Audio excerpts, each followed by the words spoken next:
What's up, everybody, and welcome back to For the Minions, episode 21 of For the Minions, the weekly show where we talk about all things Paragon and the spiritual successors to Paragon. This week we have our news and updates, as always, the poll results, Tech Time with Rubo, where we're going to be talking about Hitscan versus projectile weapons. Then we're going to talk about tutorials in Paragon. I am your host, the one and only Mangoose. Mandy is unable to join us today because she has horrible diarrhea. However, we do have Mr. WinduTheMace, one of my new favorite Twitch streamers, a man who never gave up on Paragon. You could always catch him even playing Overthrow back in the day. And yeah, I'm really happy to have him on here. How you doing, Windu? I'm doing great. How about you? Oh, doing awesome. Sweet. Yeah, man. I'm happy that you brought me in here. I know that we've talked about it a few times here and there, but I appreciate it. Appreciate you having me, for sure. Yeah, no worries. Who's your favorite Paragon hero? Narbash. That's why he's on the thumb. Yeah, I mean, honestly, bro, like, I don't know how many people played back in the Legacy days with Narbash, but seeing that gargantuan creature just hustling, that fat boy running with the drumsticks, once you see that, yeah, you can't unsee it. It was amazing, for sure.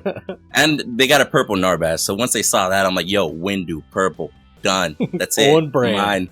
That's it, yes. Windu actually played in the predecessor pre-alpha with us, and he outplayed the dog shit out of me, and I was a little butthurt about it, but it definitely got me more interested in Windu. It was pretty awesome. I thought I was one step ahead of him, and he was 2 steps ahead of me, and escaped on Feng Mao. Well, a little easier to do with the delay that we had, but yeah, appreciate it. For sure. So let's head right into the news and updates. We're going to start off with Metabuff, and their frequently asked questions. They have the system requirements. This is something that's very important to a lot of people who wish to buy a PC in order to play these games. And they're saying you need to have like a GTX 660 for an NVIDIA or AMD 7870. I don't know much about AMD processors with 2 gigabytes of VRAM, and you need to have an i5 processor. 8 gigabytes of RAM, I don't think you really need, but they have it listed there. And then you need to have Windows 7, 8, 10, 64-bit. So that's about it that you need. I'm not really a tech guy. I just know that my 1080 shit the bed on me, and I've been using a 1060, and it's been working fine for me. I still can't believe that happened. But just so you know, when you're looking at like those graphics cards, the i5, and even the RAM, that type of gear, it's basically giving you what's on the minimum side to run the Unreal Engine. So, like, a 660, if you have a 5 to 7 year old computer, you should still be able to run the game, is what they're saying. Yeah. So, it shouldn't cost you an arm and a leg to get a computer that's capable of running Paragon. Or running Core, I should say. Then you could probably get a used one on, like, Craigslist and still be able to run it, to be honest. Yeah, right. Exactly. Or you might get murdered. I hear you get murdered a lot on Craigslist. Bro, don't even get me started on that. Oh, no. I watch too much Criminal Minds. That psychs the hell out of me. I can't, bro. I can't. So the next question was, will the closed alpha have controller support? They're saying the controller support is an integrated feature of Unreal Engine 4. At least for some controllers, we aren't blocking the ability for integration of controller functionality from third-party software for controller support at this time. We're interested to see what the community does with the game, and as always, alpha is for gathering data. Basically, what they're saying is they're not going to offer controller support, but they're not going to hinder it either. If you want to get a third-party mapping software to use a controller to play the game, you're more than able to, but they're not going to really support it. And I think Unreal Engine mainly supports Xbox controllers, but you know, if you can get some third-party software. We went over that one time on the third-party softwares you can use to play these games with a controller. So it's not going to be, plug and play. You're going to have to do a little work on your own if you want to use a controller to play Metabuff and Core. Should be able to work though. I mean, a lot of the PC games nowadays will let you remap very easily, and even with the software. Yeah. And this was an interesting, will the differentiation between energy and physical damage be realized? The difference will be realized. They don't give a lot of hard, solid answers to a lot of questions, but this seems like a pretty solid answer. I was going to go over this last time, but Mandy and Quality Mike had never really played on Legacy where they had energy and physical damage. Windu played on Legacy. Can you fill the people in on what the physical and energy damage was? Yeah, I mean, essentially, it would just pretty much break it down to two categories. As to typically, energy damage would be more associated with abilities and such, burst abilities specifically. And then as for the physical damage, you'd have heroes like Chimera, Sparrow. But it was one of those things that they implemented very carefully, because you had characters like Grim, for example. Grim would be energy damage because he shot a laser beam out of his cannon, whereas opposed to Sparrow would have physical because there was a physical arrow coming out of it. But it also added a whole nother level of, how do I say this, complexity whenever it came down to building, because a lot of these heroes had both physical and energy components within their kit.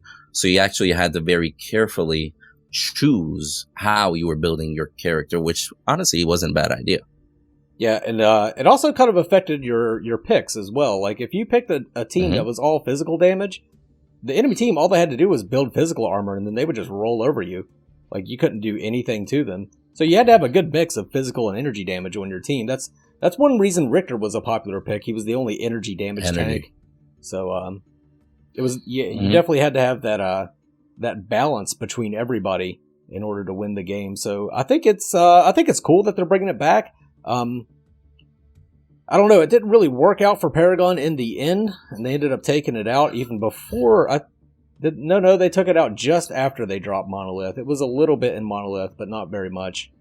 Yeah, for like a week, just prior to B42. But honestly, I don't really understand why they weren't able to make it work too much. Because if you look at other MOBAs, like you can look at Smite, League of Legends, pick your poison. A lot of them actually implement, basic attack versus ability damage, for example. Right. Which is a very similar concept, so to speak. In Paragon, they implemented it a little bit differently. Some basic attacks were ability damage, so to speak. But that's pretty much what it comes down to, just basic attack and ability. And then how to implement it. Where I think that they might have just kind of got lost a little bit is that they tried to reinvent the wheel a little bit too much, because like I mentioned earlier, some basic attacks were energy, but then he had basic damage abilities and vice versa on a lot of characters. And then, balancing that, because they already had a huge issue with balancing. You've been over that like 20 billion times in your channel. And whenever they added that aspect into everything, it was just adding another domino to the huge mix that they still hadn't solved. Yeah. To be honest. Yeah, they were, I think that's probably the best way to put it. It was just more weight on the camel's back, and they needed to start moving some stuff. So, hopefully made it when they switched to the... Oh, I'm sorry. I was going to say, and then when they switched to the whole just overall power damage, but they left all the previous numbers prior V42, and you had heroes that were incredibly broken because they were still actually designed to the old system. Is a lot of questionable decisions, but that's why we hope that the remakes are going to slowly take track and do their own thing. And honestly, the way, like, talking to some of these people like Opolis and everything that you've talked to, they got a straight head on their shoulders. They got some good directive going on, as for Smokey, Opolis, and all of them. So I'm pretty confident that they're going to work. Yeah, they if anybody can pull it off, it'll be them. I hope they do, because I miss the old energy versus physical damage. You liked it? Yeah? I did like it. What? I liked the main thing I liked was, like what I was talking about, it forced you to pick different heroes in the draft, so people couldn't just always play the same thing unless they wanted to lose. Yeah. I mean, a lot of people still did anyway. Oh, yeah. see, I wish that I could have been better back then, because I was a trash player when I first started, in 100% honestly. For the just saying a little about me, since I didn't introduce myself. Sorry. A little bit about my experience is I was on the Paragon competitive league. I'm predominantly a streamer. I was in stream teams back then with people like Mr. Noob that a lot of people recognize. Now I'm on a stream team, with Mr. Sneaky, Griever, and them, super close homies. But me, like a lot of people, whenever this first started back in the day on PlayStation, I didn't know what a MOBA was, and the whole physical versus energy, that I was like, Bro, I don't even know what you're talking to me about. Can I just go shoot that person, please? It's like, no, bro, you're gonna die. Well, what the hell am I supposed to do? Hit the minion, bro. This is boring as hell. Like, what do you mean? I don't want to play this stupid game. My friend bought me the alpha. I played one match of the alpha and didn't play again until the beta when my friends convinced me to give it another try. And I played it every single day ever since until I eventually got decent. Yeah. Once you picked up what a MOBA was all about? Eventually, 3,000 hours later on YouTube. Jeez. Let's move on to Omeda Studios and predecessor. Not a lot from them. They're just still working on perfecting the hero kits within the gameplay ability system so that there will be no input lag whenever the alpha comes back online. Really looking forward to that alpha coming back online. I hope it's sooner rather than later. Fact. I actually got a chance to speak to Sergeant today, and he is saying that they had to recode a lot of the game, but he mentioned that in comparison to the amount of work that they got done beforehand, since this time they're more knowledgeable on everything. He says that in comparison to how long the old coding took them, this one's running lightning speed as compared to the other one, and that they're hoping to come along as soon as possible. Not giving any definites, of course, wise man, but he's saying that it's coming along really, really nicely, and that everything is absolute zero input lag. That they're working on just a few of the kits, a lot of the stuns they were working on. He told me, but that they're a lot closer if they're at that point, if you can imagine. Yeah. Yeah, it'll be definitely good to see it coming back, because that was a lot of fun whenever we got to play it for a couple days. Oh yeah, bro! All of us in a voice chat, everybody from Bearded, Bridick, all of us just running around having a blast. That was awesome. I miss it, man. I can't wait. I'm excited. I want Mandy to get back into it because she was too focused on trying to be good at the game and not doing like we were doing, just running around doing whatever the hell we wanted and exploring. You know what I mean? Yeah, no, you got to get her in the voice chat. Shoot. Yeah, exactly. I was just running around, be like, bro, look at me. It was definitely a lot. Don't hit me for a second. I'm trying to do something. Yeah, that's There's a lot of that all day. And then he died to minions 5 times. Yeah, man, I look forward to it. And honestly, next time, get her in here, we'll make it a blast. For sure. Exactly. Moving on to Ethereal with, Undying Games with Ethereal.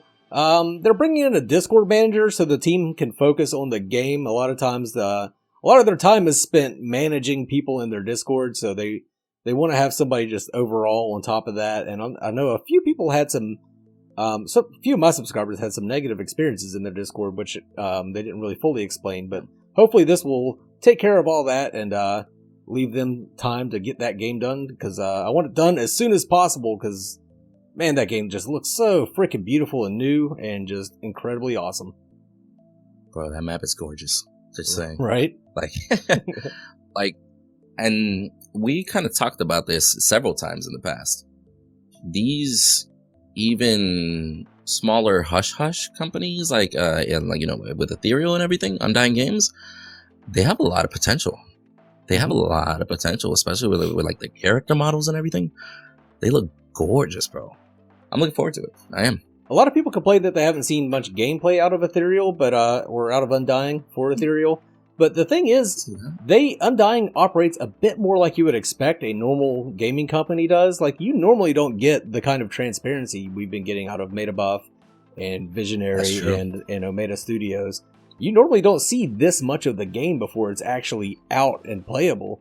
And I'm just thankful that we've gotten as much as we have from Ethereal, and hopefully they will have a proof of concept gameplay trailer out for us soon. But even if they don't, they're doing good things over there. You just have to have a little bit of faith in them. Yeah, and I'm sure when the videos come out, they'll speak for themselves. Because like you said, honestly, usually it's on NDA. You know where I'm coming from? Yep. Usually we're not allowed to even tell about anything that we see. And at the end of the day, when you see it, it's usually when they release an official trailer and the game's almost done towards the end. Yeah. So, even if they stick to that route, if what they release later on, if it's actually, if it's hitting hard enough to put up with the big boys, hey, I'm totally down for it. Oh, yeah. And they're definitely some big boys. They got some real talent on that team. Facts. We didn't have anything from Visionary and Phoenix Rising. Not surprising. They're still head down working on it. But if you guys want to learn any more about any of these games, just go ahead, take a look at the video description below, and you can take a look at their Discords, Facebook, whatever I've got linked there. I don't know. Mainly Discord. Discord is probably the best way to stay up to date on any of these games. But go check that out if you want to. But that's it for the news and updates. So let's head into the poll results for this week. Poll result, there wasn't really a big change. Last week, Core was at 65%, Predecessor at 7%, Ethereal at 8%, Phoenix Rising at 2%, and all of the above was at 19%. This week, Core was at 66%, Predecessor at 7%, Ethereal at 7%, Phoenix Rising at 2%, and all of the above again at 19%. So there's only really 1% difference, which makes sense because there hasn't been much information in the past week as far as these games go. The biggest information was probably the Core Alpha being delayed, but I mean that wasn't even this week. That was last week, so not a whole lot of difference here between the numbers, and I wouldn't expect as much. Now, do you think those numbers are going to actually plateau around that area until they start releasing more juicy information? I don't know. I mean, the reason I do the polls is so I can kind of track to see which updates affect what. Like, with I expected Predecessor's Alpha to bump their numbers quite a bit, but then their Alpha didn't go so great, so their numbers actually went down after they released their Alpha, and then I kind of expected Core's numbers to go down after their Alpha was delayed. Maybe people just haven't caught up with that, but they probably will go down. Just people just view anything really negatively. And then when Ethereal releases their gameplay, I expect their numbers will go up. When Phoenix Rising finally rears their head and gives us something, I expect their numbers to go up quite a bit, because Phoenix Rising, they were really the first out the gate. They were the first to really start creating a spiritual successor to Paragon. Yet, I mean, they're not going to use the Paragon assets. They're making their own heroes. I guess they call them masters or whatever. But I think... Weren't they doing that before the game actually even shut down? Yeah, they were. They started whenever it was announced that Paragon was closing. So a lot of people had their hopes pinned on Phoenix Rising, and then their hopes were kind of a little bit crushed back in November, where they had that big split in the company. Which, by the way, that's why MetaBuff and Omega Studios can't merge. If they tried to merge, it would just gum things up to the point where we would never see a game.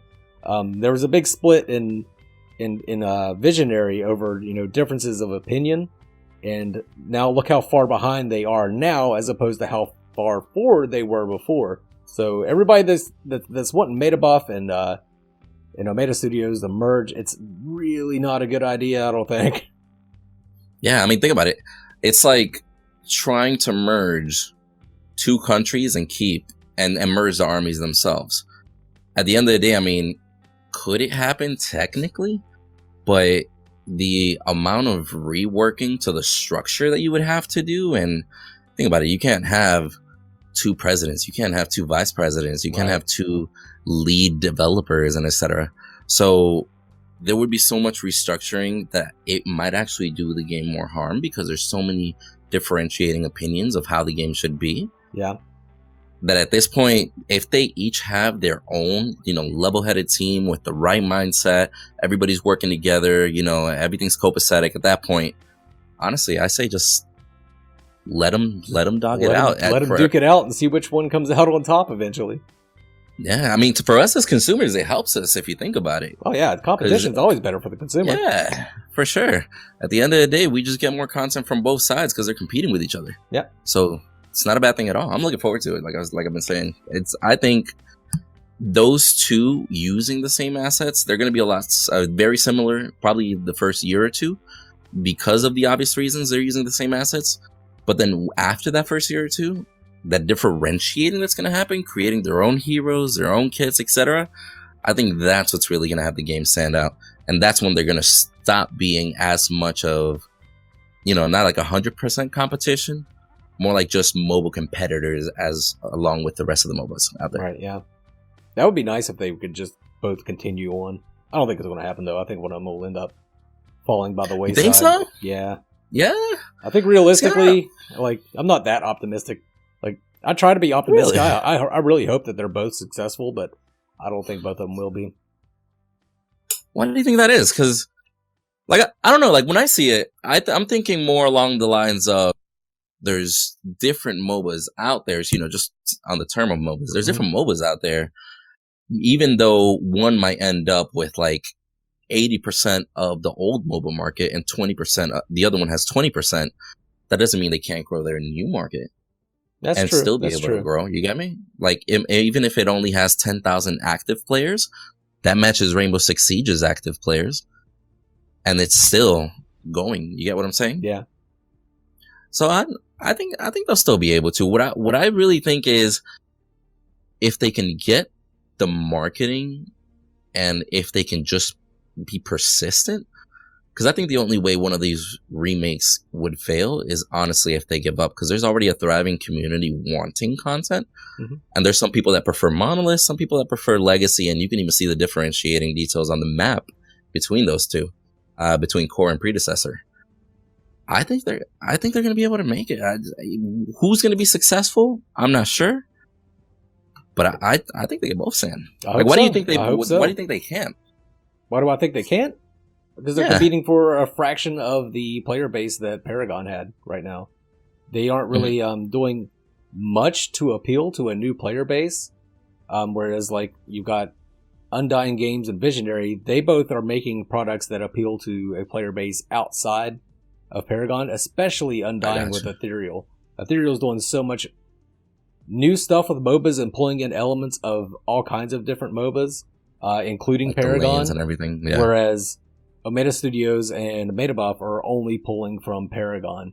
And if you're only pulling from Paragon, you're probably only going to be getting the fans of Paragon that want Paragon back.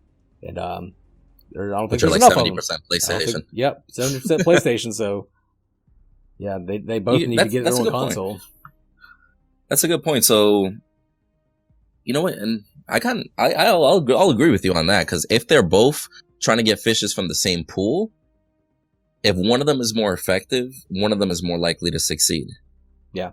But now if they start branching out to, let's say, the ocean, for example, I don't know how successful they'll be, but I think you're right. I think if they both keep on going at the same pool and only focusing on that, it's gonna turn into a win-lose scenario instead of fishing out in the ocean and you got multiple options. Yeah, which they need to transition to the ocean. Windu loves his analogies, by the way. Yes, I do. Sorry. Too much. My bad. Let's go ahead and move on, and let's take a look at Tech Time with Ruba. This time he's talking about Hitscan versus projectiles. This one's a little easier to understand than last week's Tech Time, so I hope you guys enjoy it. For Tech Time this week, Ruba is going to explain the difference between Hitscan and projectiles. A lot of this ties into what we talked about last week, so if you get lost, head back to episode 20 to get caught up. I've got a game now. I'm going to apologise, and you might have to fix the sound because this might be loud. There we go. Right. So, this is actually the first person example map. So this comes with the Unreal Engine. And it's just like a basic setup where you have a gun and you can shoot and you can smash boxes around. But what I've done is I actually have two different shooting types set up. And what you wanted to know was talking about line trace versus projectiles. Yeah. So here I've got some kind of code. Everything up here is what comes with it. This is the projectile code, and then down here I've kind of changed it up and I've added in some different code to kind of show you what you want. But very, very quickly, I'm just going to quickly scooch through what this code does and explain projectiles versus line trace. Projectiles are, I'll show you first actually. So projectiles are basically the ball that flies. So you can see this has physics. It bounces off objects. It can apply force to boxes like this. So that's a projectile, and probably the biggest difference for a projectile is it's actually a ball, a ball is probably the best thing, that spawns on the server, that travels, that has gravity, it has weight. You can, those are projectiles. So it's like a Decker Stun or a Rampage Rock? Yeah, anything like that. And actually as well, a lot of basic attacks use this. Okay. Which a lot of people assume that line trace. Well, I'll show you line trace. So line trace is my right click, which kind of seems a bit different. I don't have the projectile turned up, but what it's basically doing is it's drawing a line from my player until it hits something, right? So it draws like a laser pointer. It draws a laser pointer through the world. So if you imagine that you're playing a game that uses Hitscan weaponry, if I can aim, I can kind of shoot and like it instantly fires out. And those lines draw from the player and they hit stuff. And it can also do things like it can tell when it hits. So that shows that it hits there. And then from that point on, if I want to do things like pierce or anything like that, it just draws a line. So projectiles are the ball. And you can, like, if I wanted to hook up, I could hook up the same, like I could shoot the box with the line and it would do the same, but I just have the projectile hooked up. And what you can also do if I go in here and I select the projectile is you can make the projectile as fast as you want. So let me make that 20,000 and do that. And the reason that a lot of the time, a lot faster, a lot of time people like make projectiles really fast is you can do things like, so say I'm doing basic attacks and like say Paragon, I'm basic attacking someone, you can, like that shot's almost instantaneous. Right. But if someone gets in the way, or you have things like a shield, his bulwark, his right mouse button, you can interact with the world. So imagine like that box over there is Revenant, and this is a steel, and he puts his shield up. If I line trace, sometimes it can get weird in terms of how we're handling it. But you can use projectiles now. In that example, I went straight through them because it's so powerful. But it just gives you different options. So yeah, if you're doing something like a Decker stun, like your projectile would be really slow. So let's make it something like, I don't know, 100, just to show.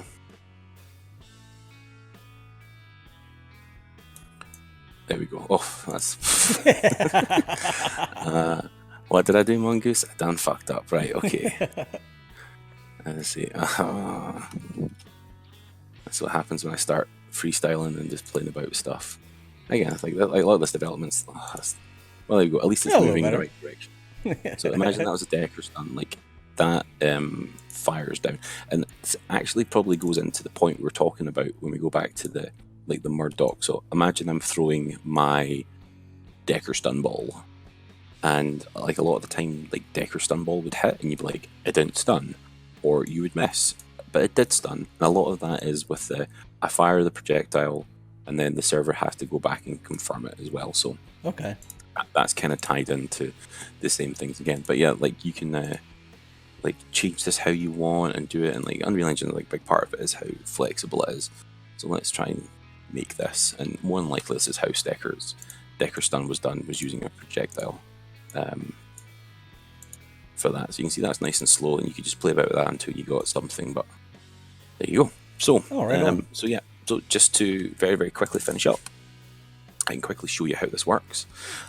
So we'll ignore a lot of this just plays like the animation, but here this spawns a projectile, right? Spawn first person projectile, and that sends it and fires at location, and that spawns where the character is. So a lot of this, like get world rotation and location, this tells you where the player is, and then it fires the spawn of the projectile based on where those like location in the world are. The line trace is slightly different, and that this just draws a line from your start, which in my instance is the gun, to a location that you dictate. So in this example, I've said 5,000 Unreal units is where it's going to end. And yeah, that just draws a line out. So you can use like different games will use different styles depending on like even like the weapons. So in a lot of first-person shooters like Apex Legends, some of their guns are Hitscan. Which one is it? The Havoc has an option where you can get a hit scan. So when you aim and press the button, it instantly hits. Other weapons have like weapon flight time. They would be projectiles. It'd probably be faster than my stupid balls, but it really, like, you have different options depending on that. And for melee weapons, there's like other options again. Some of them, like, they obviously don't use projectiles, but they sometimes draw boxes in front of the character, and then you figure out, like, do I hit stuff in the box? Or it uses the weapon, and when the weapon, you swing it, when it goes through stuff, it figures out whether it hits stuff like that. So you have lots and lots of different options for doing it. So So that is well, I was going to say the wrong thing. That's hit scans and projectiles. Okay. Just real quick. Mm-hmm. The average basic attack for Paragon, was it hit scan or projectile? Because it seemed like it was projectile to me. Projectile. I would definitely projectile. There would have been really fast projectiles. Yeah. And even things like, so what was the ability? Revenant's Q that fired all like the spew projectiles. Mm-hmm. They were all projectiles, and it caused lots of weird problems. Like Steel's shield used to not block Revenant stuff, Right. Yeah. and Revenant stuff used to go through lots of things, and a lot of that was the way that projectiles are handled in the world, and it wasn't something that went round. But I would pretty much guarantee that, like, it might feel instant, you might think it's a line trace, but it's more than likely going to be projectiles, primarily because you get more options with like dynamic abilities, like, I don't know, an Aurora statue or a Decker shield or something. Projectiles give you more options in terms of the way that they interact with each other. Okay, cool. Right on. I imagine it'd be a lot easier for Yin too. Yin's Yin's one of the heroes that I didn't think about. Like, we had a lot of discussion about like what heroes in Paragon would be the easiest to implement versus which ones were more difficult from like a technical implementation standpoint. And when I started thinking about Yin, and she's probably one of the most disgusting heroes in terms of the workload that you have to do to make her abilities work. Yeah, Like, that's gotta be, especially her ultimate.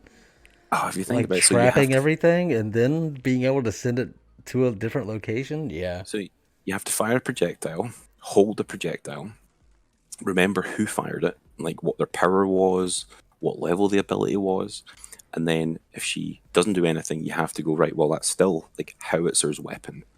Like, he still fired it, so now take all Howitzer's power, but then if Yin flies it back at Howitzer, you have to go, well, it's not Howitzer's missile anymore because it now needs to deal damage to him, so it now becomes Yin, but it's like it gets super complicated, super fast. I didn't think of all of that. Yeah, like Holy everyone naturally thinks. crap. Think about heroes like Wraith is probably going to be tough. Revenant is going to be really tough, but like heroes like Yin with all these little nuances just get really messy really quick. Now, Wraith Snipe seemed like it was hit scan. It probably was. Again, like, you can do a lot of that stuff with projectiles. Like, that's the thing. Like, you can make projectiles really, really fast. Yeah. And they don't do stuff. But line trace, like, you can do it as well. It's like, it's weird. Like, you can make it feel like a line trace, but actually be in a projectile. So is that everything you had for us this week, or did you have something else? That is everything I have this week. I wanted to put a bit more together, but I'm just back from travel, so hopefully no worries. That covers abilities, like gas. Like, if you have any more gas questions or follow-up stuff, you want to see some more about it, feel free to ask. And then just a little bit on line trace and other stuff. Okay, yeah, this is really interesting stuff. Okay, folks, this week for the topic of discussion, we're going to be talking about the tutorial implementation in Paragon, how they kind of failed at it a little bit, and how Omega can succeed, and how even how Undying Games and Visionary can succeed where Paragon failed with a better tutorial. And this was the topic of discussion is brought to us by Windu himself, so Windu probably has a lot to say on it. What do you got to say, Windu? Too much, man. I mean, we could just start off with the point that whenever Paragon really first came out, they didn't necessarily really have a good foundation for tutorial unless you went online and found out what a MOBA was. Because think of it like this. Similar to something you talked about earlier, even Paragon and Epic themselves, they didn't necessarily market too much as to other MOBA groups or the rest of the ocean the analogy we used earlier. They really were just, they did a little bit of advertising, but their biggest source of advertisement was that PlayStation store and that free-to-play section that they have. Mm-hmm. Because I know so many people that genuinely just downloaded the game, played it, got used to it, loved it, but they only did so because they went on PlayStation, they checked what was on the free-to-play, and it was right there on the front page, featured. And I think that's got a lot to do with how huge the Paragon, their PlayStation side was. But that also means that the average PlayStation player isn't used to a MOBA unless they play Smite. Mm-hmm. So you had so many people, like, Mongoose, you probably remember this so much. How many matches did you have back then where you just see, let's say, like a Gideon or a Grainstone go 40 minutes and not even equip a single card? Oh, yeah. Because he has no idea what he's doing. Yeah. You remember that? Oh, yeah. Back in the OG days? And I mean, that still probably happened towards the end. But back in the OG days when we started and we were all fairly similar ELO, if we want to call that, the MMR or whatever they implemented, back then, people would just grab the game, and unless you had a buddy of yours on voice chat or something, like, okay, this is what you want to do. This is how you do it. Build this card. Well, I'll tell you why you should back up at this point. Like having actual guidance and instructions or even practice, so to speak, you just kind of had to go into the ocean and learn how to swim on your own. Yeah. It was rough. So, I honestly think for these new companies, they're each going to want to be innovative. You get me? They're each going to want to be unique in their own ways, and we saw that slightly backlash in the proof of concept for Core whenever they were like, oh, well, this is our itemization system, and it was more complicated than solving a Rubik's Cube. Oh, yeah. For a new person. Like a new person was going to come in and be like, okay, hold on, wait a minute, I see wait, I see 18 squares, there's like a little bar on top. Yo, my little bar just lit up. What the hell does that mean, bro? Is that good? Did I win? Is that good? Did I win? But that's the thing. Like, even if you have proper tutorial, like a proper tutorial implementation, if you make it too complicated, I think that they're gonna struggle. I think they should really keep it as to easy to learn, hard to master. Mm-hmm. Let the items themselves be the mastering part. Don't make it like don't make it so you have to pick cards, but you don't get all the cards. You have to earn those cards in the chest. And not only that, when you go through it, after you earn that, oh, but you didn't earn the right upgrades. Now that card doesn't have the right upgrades. You got a card that isn't all the way full. Oh, and you know what? And we'll give you a 60-point limit that you should have studied about before, because now that you're mid-match, you added up all your shit, and you just found out it adds to 47. You didn't do the math right. You didn't have this. Oh, and that deck that you built on Greystone, sorry, you can't use him on Twin Blast because that's not the way this works. And you get me, like, so much complexity. As opposed to just an item shop where you just buy what's there. And even with an item shop, if they want to go into detail and have a quick 90-second tutorial. And they were doing this towards the beginning. I don't know if you remember this back in the Legacy days.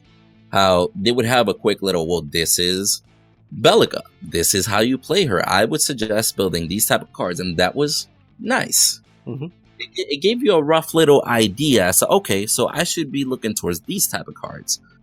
But then they never actually explained how to actually add those cards. They never had an actual video showing, hey, well, this is how you create the deck and do this online, like a full comprehensive one video, instead of going on YouTube and having to look at 20 videos to kind of piece it together yourself.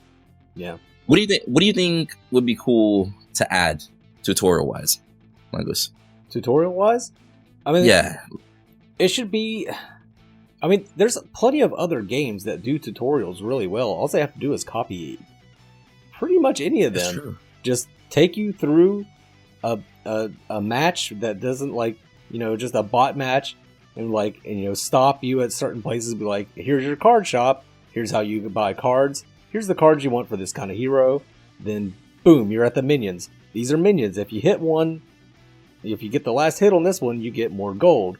And but if you hit the other enemy hero, his minions are going to come after you. You know, just very simple, by the numbers, hold your hand through it kind of tutorial would have been really good for Paragon. It would have prevented, like what you were talking about, people just not equipping cards at all, or going all like basic damage, like attack speed cards on Gideon and stuff with 0 ability damage. So, fact. And I mean, you're always going to have those trolls too. But you actually bring up something interesting as to the fact that, like copying other MOBAs or other games, leading them by the hand. Because I know we've talked slightly about this before. They did have the smallest little tutorial in that custom map that they had, where you played against a steel, I want to say, if I'm remembering that correctly. Yeah, I don't really remember who you were up against. Yeah, something like that. But they had it for just a brief moment where it was like, you know, like a minute and a half tutorial showing you, oh, well, this, and you now target the tower. The objective is to kill the tower, etc. But I don't know if it was implemented too well, because if you actually saw it back in the day, there was a small question mark in the old legacy menu. There was a small question mark on the top right corner, right next to the custom matches area, the small settings cog. That question mark was a tutorial, but 9 times out of 10, people wouldn't even know that that shit was up there, because they would literally just, hey, yo, how do I play? It's like, oh, it says do this. And after B42, I want to say they started it, but I still don't know if it was as effective, because even B42, like, it got a lot better, but you still saw that sometimes on the lower elos, or I would smurf or something. I was like, oh, poor guy. I'll send him a message. I know when I first started playing, I was I got into Paragon because of a YouTuber that I used to watch played it. Really? And I took a lot of his word as law, and after I started playing for maybe a week or two, I was like, wait a second, he has no idea what he's doing. Because he was like building full wind carver blades on steel and talking about how Howitzer is the worst character in the game and nobody should ever play him. And, you know, after like a week or two, I was like, wait a second, he has no idea what he's doing. So, like, even the creative community back then wasn't really providing good guidelines on how to really play Paragon. But I think a lot of that stemmed from people didn't realize that Paragon players were people that had never played MOBAs before and had no idea how to play a MOBA. It's a whole new genre of game that people were treating like a first-person shooter, because that's what they were used to, and that's what Paragon kind of looked like, was like a third-person shooter. So just a basic how to play a MOBA tutorial is what they really needed, I think, more than anything else. But I'll say this, because I distinctly remember also watching Tyler 1 try Paragon. I remember watching that, like 3 years ago or whatnot. And even Tyler 1 was walking around, and for those of you that don't know, that's a Grandmaster status League of Legends player. Like one of the best in the world, ADC. Eccentric, unique, granted, for those of you that know who he is. But even him, whenever he first got on Paragon, he was like, what the hell is this? All right, let's pick this card. And he was like, I don't know, like, let's just, I'm going to click on that button. I don't know what the hell that does. Like, let's put that on the card, whatever. So even with experience, I know a lot of MOBA players that actually came into the game, and even though they knew the dynamics of a MOBA, they still weren't too sure about how the game itself worked or how the item shop worked.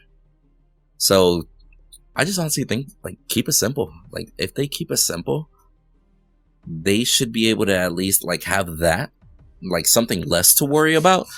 And I don't know about you, but I'd rather them put that time into a better item shop, better cards, hell, I mean, put that over towards some actual game developing, all that creative time that you're going to be spending on trying to reinvent the wheel instead of just keep the old wheel, but just add a new engine. Yeah. You get me? I think Sockap summed it up best. He's like, call them cards if you want, but just make it an item system. Just draw a box around it and call it a card. Yeah. But it's people get stuck on the card versus item thing. And, dude, that's so true. They're the same thing. Like, I'm sorry, but in my mind, item, card, tokens, runes, gems, it's all the same thing. People call it what you wish. At the end of the day, it works the same. You'll be okay. I promise. Predecessor's item shops seemed to work well. I mean, they were card shaped, but you could go in and you could buy whatever card you wanted, and you could, what am I trying to say? You categorize them to where, like, if you wanted, physical attack, you could pick physical attack and look at all the physical attack. Yeah, defense, offense. So I thought their item system worked pretty well, and it was pretty simple and pretty cool. I do kind of wish it was easier to navigate as for illustration, because you know how the cards kind of look the same, basically. Oh yeah. Except maybe like a color difference. Like, it would be cool as like let's say you're trying to scroll through the cards, and I don't know where you see one that has a gun shooting. That's going to be a clear indicator. That's more than likely a range ADC card Yeah. or something like that. You get me? Or like, I don't know where, like, just have them get creative with it. Put a card that generally has Gideon throwing a rock. Just something crazy like that. And then it'll be like, yo, magical damage increased by 30. Yeah. Or whatever number they wish to do. Like, I think if they also making it a little bit easier to navigate would be good, because whenever you were in there, you had moments that you were probably just going back and you're like, let me look at these cards. That one gives me movement. Like, I had to literally constantly keep reading between the legend on the right and looking under the card and be like, okay, that's the movement logo. That gives me 10 movement. Okay, so if that gives me that, then this. I'm like, I'm not going to want that card for my guy. I just spent like 7 seconds reading this card. Jesus Christ. Yeah. Okay, all right. That one gives me attack speed. That one gives me damage. Okay, all right. You know what? I'm putting this on Murdoch. YOLO. Okay, bet. I got a little bit annoyed. I did. Like, it was simple to use. But I was like, let me get my reading glasses out. Wait a minute. Okay. So I'm a little bit easier to guidance, just a little tip for predecessor and core and all of them. A little bit easier guidance on that side might be best, especially for a lot of those later end cards that had a lot of attributes into it. Because some of those late game cards on predecessor, bro, they cost like 3,000 points. But that would give you like 7 different things. Like, I've never seen more loaded cards in my life, or items, or whatever you want to call them. Like, even if you're playing League, Smite, Dota, whatever, there's going to be cards that might have like 3 or 4 benefits. Like, it'll give you damage, penetration, attack speed is like, whoa, that card's OP. But I saw cards that it was like, all right, this one's going to give you movement speed. It's going to give you damage, attack speed, pen, mana regen, health. I'm like, what the fuck am I equipping, bro? Increased damage against jungle minions. Yeah, bro. And then it was literally to the point that I'm like, okay, so that card's going to cost me 3,000. I'm about to buy this card for 1,500, but I can only sell it for 11. I don't even know if I want to go for a mid-game card at this point, bro. Yeah. Like, at this point, I might as well just save for the late game. I think that's all balance issues that are inherent with an alpha, but... Yeah. What do you think about progression trees in item shops? Like let's say... how Smite has it, where... This levels up into these 3 things, and then if you pick this, it levels up. And League of Legends has the same as well, yeah. Like, if you buy this one, you can upgrade it into that one, and it just 100% flows into it. It's not like a dead-end card, so to speak. You have to sell and lose points. I think that's kind of what Core was going for in their proof of concept. They just did it weird. The way they did it, so it's all different cards instead of just one card. Normally, it's like your boots upgrade into Swift boots, and your Swift boots upgrade into Warriors boots. You never lose the original boots, but they upgrade into something else. Whereas the way Core had it, you had boots, you had to buy Swift 3 boots, and Warrior boots. So you got too many boots for your feet there. And, I think that's just unnecessarily complicated. Not really complicated, just unnecessary, just flat out. But I don't. Yeah, that item system's not going to make it into Core's final product. By the way, I should probably add that disclaimer. But I think that's a good way to do it. I think that's the way people are used to seeing it and the way it's normally done. And it's a proven concept that works. And I think that's probably the best way to go. And you might be asking real quick on the tutorial side, just going back to it before we continue. Do you think that the tutorials should just be like on their game, or do you think they should actually push a tutorial on like social media, Discord, Facebook, etc.? Like, have those tutorials amply spread out and constantly advertised, so that even though people might think they have an idea, if they watch the video, they're like, damn, bro, I've been building this shit all wrong. What the hell? Or what do you mean? I'm not supposed to get 7 early game cards and then just slowly change those out later? But what do you mean you get a boost whenever you get a big item? Bro, oh my god, what are you talking about? Yeah. Like, there's so many people that could still use the guidance, because one thing a lot of people don't know, that once you based off of the Agora.gg elo system, once you got to, I want to say gold, once you got to gold, or 1300 as it was then, you were already top 15% of players. So, and even gold isn't necessarily considered as too knowledgeable when it comes to most MOBAs and everything. But even then, So 85% of players were silver or bronze. It's a pretty safe assumption to say that silver and bronze don't know too much. They're still learning. Right. They're probably in the hardest learning curve of all, because even if they're starting to get the game, they might be with teammates that don't get the game, and that's when they have to focus on carrying the most. So I definitely think that not only did Epic and Paragon miss the opportunity of implementing tutorials properly and getting it to the right people, I honestly think that when these companies aim at making their own tutorial however they wish, they need to point it at anybody that's going to download it, first of all. But even then, they need to share it as education and more of, hey, this is how you learn how to play our game, instead of this is what you have to do before you play the game. Yeah.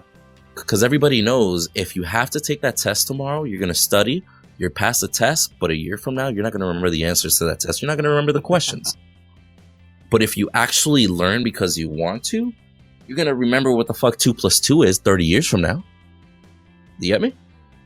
I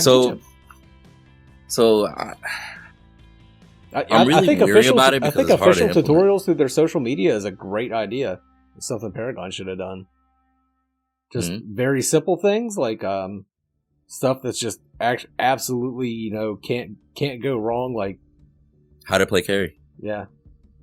How to be a support. Like this is How the to kind be of a cards you solo need for this laner. guy. This is the kind of cards you need for this girl. These are the kind of cards you need if Quick you're going to go in the tutorial on jungle. Countess. I just mentioned Countess because I know you love Countess, and I love your Countess video, by the way. But by the way, check out his hero reviews; they're amazing.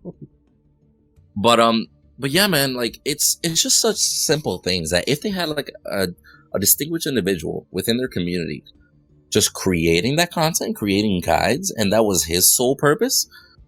How to build an appropriate this and that. And I know a lot of us content creators do that already to try and educate them from where they can. But if they had more of a simple terms one as to, like we mentioned, like, okay, so there are 5 major roles in a MOBA. And then they explain the roles. I guess you could say 6 with Assassin. But so there's 6 major roles in a MOBA, and then they actually explain the roles, where each role typically plays. And then from there, be like, hey, well, you know what? We have our separate playlist. If you want to learn how to carry, if you want to learn how to support, basic tutorial, click here.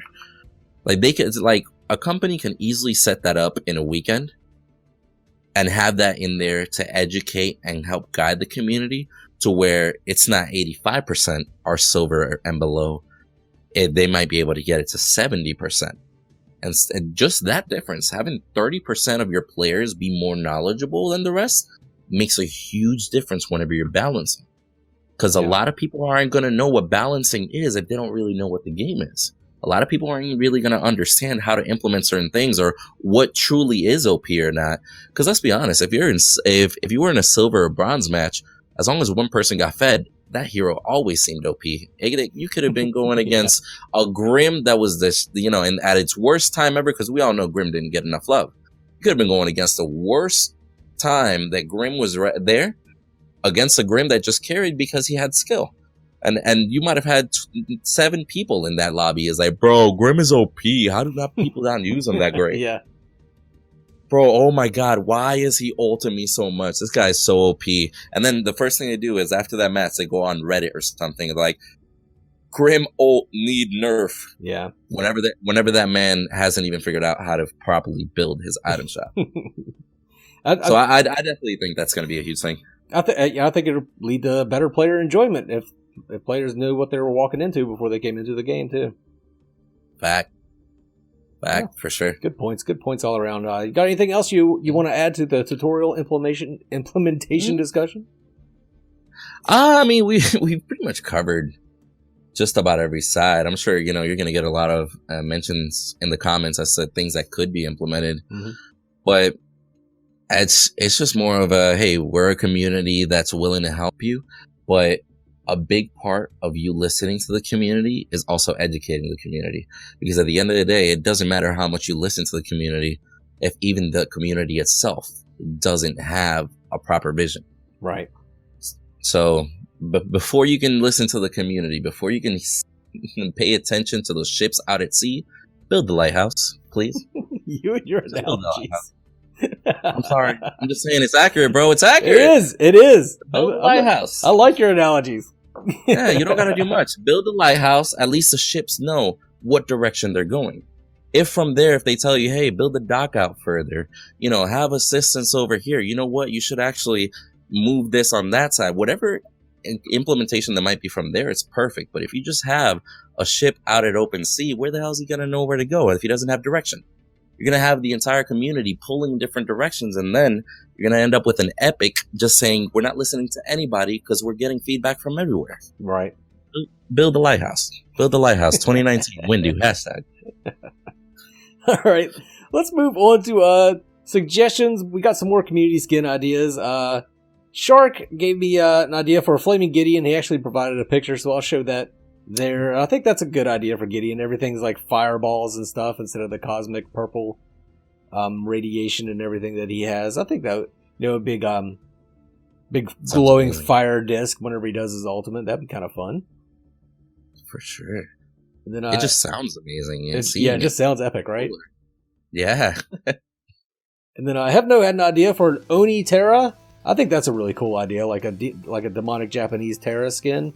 And instead of an axe, you would have a Konobo. I don't know if you know what a Konobo is. One of those big sticks with big metal studs in it. Kind of like the Japanese version of a mace. I think that would be a really good idea for... It's very fitting for Terra, I think, since she's already got that kind of horn coming out of her helmet. I could see that. It definitely would fit in, and kind of like have all that ancient armor all over her, since she's already covered in armor. Yeah, it'd be dope. That'd be awesome. And then, last week's For the Minions, everybody was talking about a Cowgirl Yin, which I think is absolutely great, since she's already got the whip and everything. Could be kind of like a lasso. That'd be badass. That's perfect. That's amazing. I love it. Shark is actually working on drawing it, so. And then, Sick. A gender bender for Mori, Baron Samadi. Baron Samadi is a voodoo god, but he's in, I believe he's in Smite. Yeah. But I think any kind of voodoo kind of stuff for Morigesh would be, just very fitting and amazing.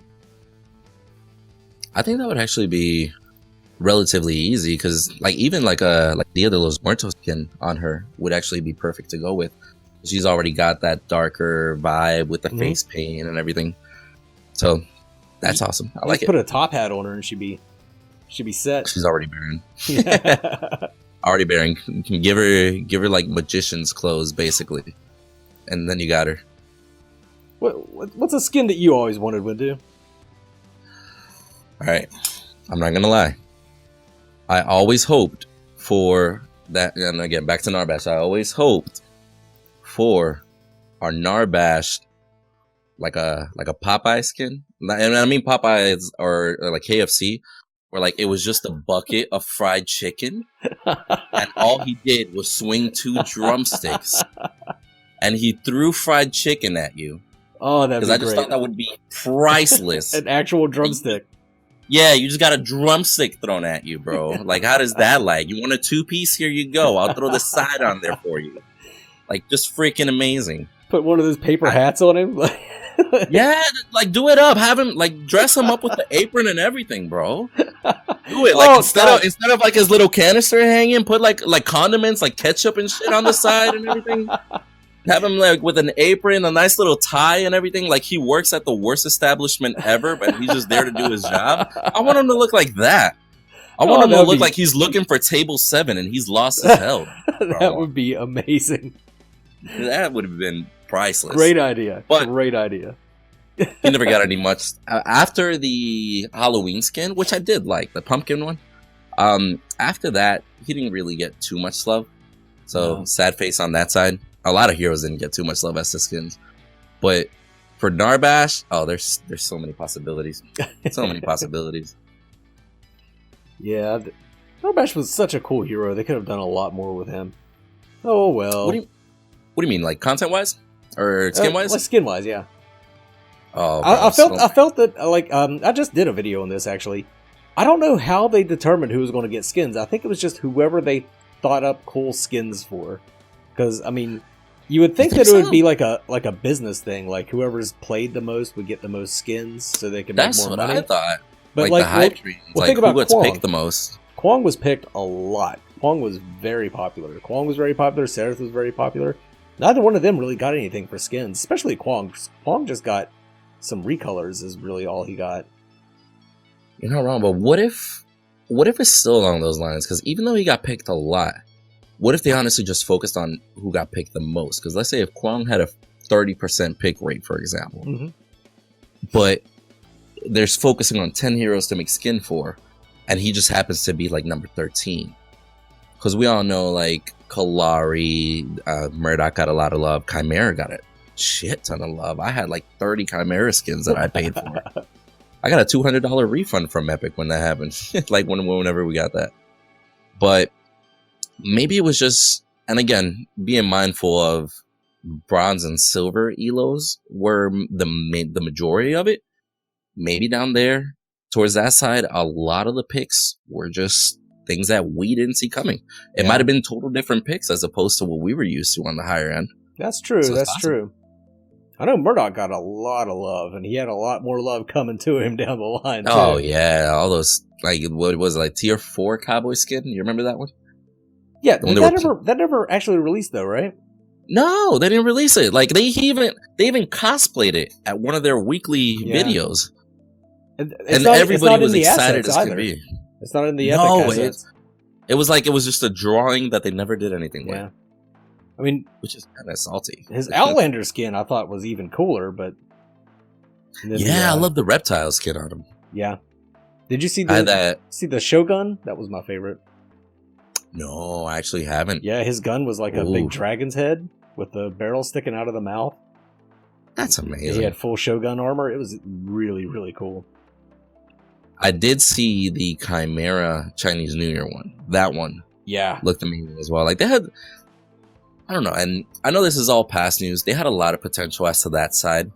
And I think these newer companies have a lot of potential for all that creativity. Like I've told Opolis, I've told Sargent, talking to everybody, I'm like, hey, well, you know what? I personally think skin-wise, you guys want to make money, we want to be creative.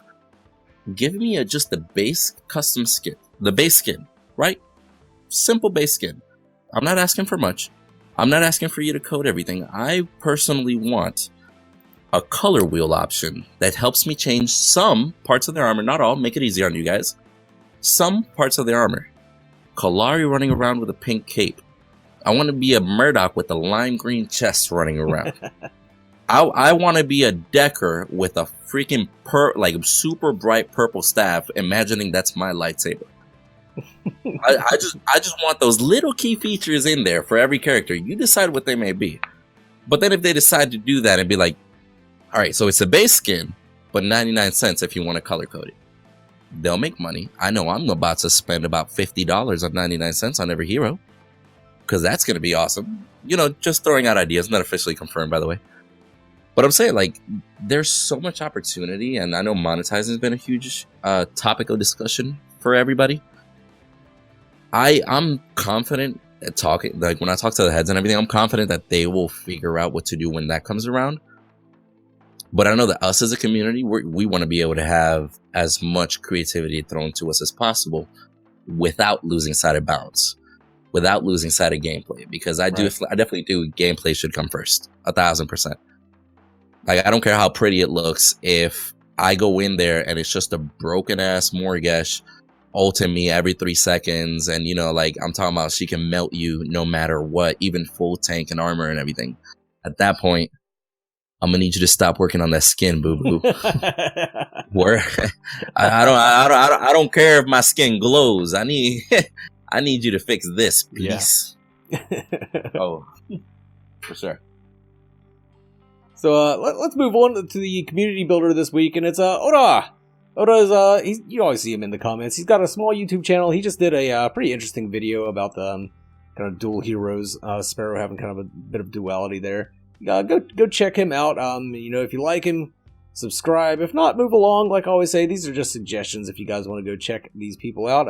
Oda is actually going to be hosting For the Minions with us here pretty soon, so you get another look at him.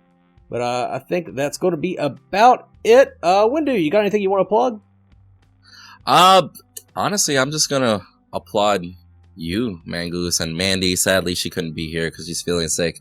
But like, I talk to you guys all the time. You guys actually throw my name out there often, so I do appreciate that. By the way, I don't notice.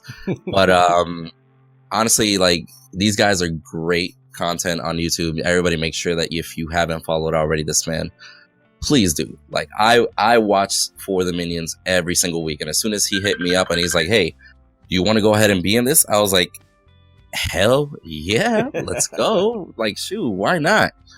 So it's honestly just thank you for having me here above all, and make sure that you guys show this man a lot of support.